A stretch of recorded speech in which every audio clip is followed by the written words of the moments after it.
Been a rumor that, a very nice rumor that you go outside of this.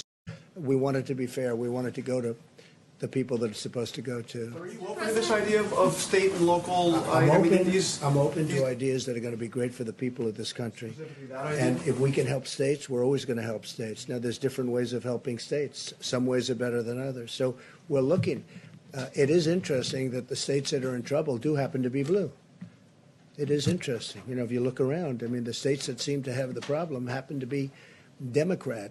And New York and New Jersey got hit by this, but New York and New Jersey were in a lot of trouble long before the plague came. And they were, they had a lot of problems long before the plague came. I spoke with Governor Cuomo about it, spoke to Governor Murphy about it. I spoke with Gavin Newsom about it. And I'm speaking to a lot of people about it because it's probably going to be the next thing on the list.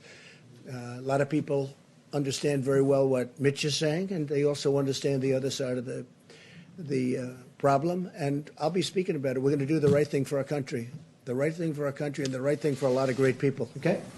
Yeah, Mr. President, after the presentation we just saw about the heat and the humidity, is it dangerous for you to make people think they would be safe by going outside in the heat, considering that so many people are dying in Florida, considering that this virus has had an outbreak in Singapore, places that are hot and are humid? Here we go. The new headline is Trump asks people to go outside. That's dangerous. Here we go. Same old group. You ready? I hope people enjoy the sun. And if it has an impact, that's great. I'm just hearing this, not really for the first time. There's been a rumor that, a very nice rumor that you go outside in the sun or you have heat and it does have an effect on other viruses. But now we get it from one of the great laboratories of the world, I have to say. It covers a lot more territory than just this. This is probably an easy thing, relatively speaking, for you. I would like you to speak to the medical doctors to see if there's any way that you can apply light and heat to cure. If you could. And maybe you can, maybe you can't. Again, I say maybe you can, maybe you can't. I'm not a doctor. But I'm like a person that has a good you-know-what. But, sir, you're the president. Deborah, have you ever heard of that? The heat and the light relative to certain viruses, yes, but relative to this virus? Not as a treatment. Certainly fever is a good thing when you have a fever. It helps your body respond. But not as, I've not seen heat or light. I think it's a great thing to look at.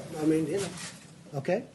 Respectfully, sir, you're the president, and people tuning into these briefings, they want to get information and guidance and want to know what to do. They're not looking for rumors. I'm the president, and you're fake news. And you know what I'll say to you? I'll say very nicely, I know you well. I know you well, because I know the guy. I see what he writes. He's a total faker. So are you ready? Are you ready? Are you ready? It's just a suggestion from a brilliant lab by a very, very smart, perhaps brilliant man. He's talking about sun, he's talking about heat, and you see the numbers. So that's it. That's all I have. I'm just here to present talent. I'm here to present ideas, because we want ideas to get rid of this thing.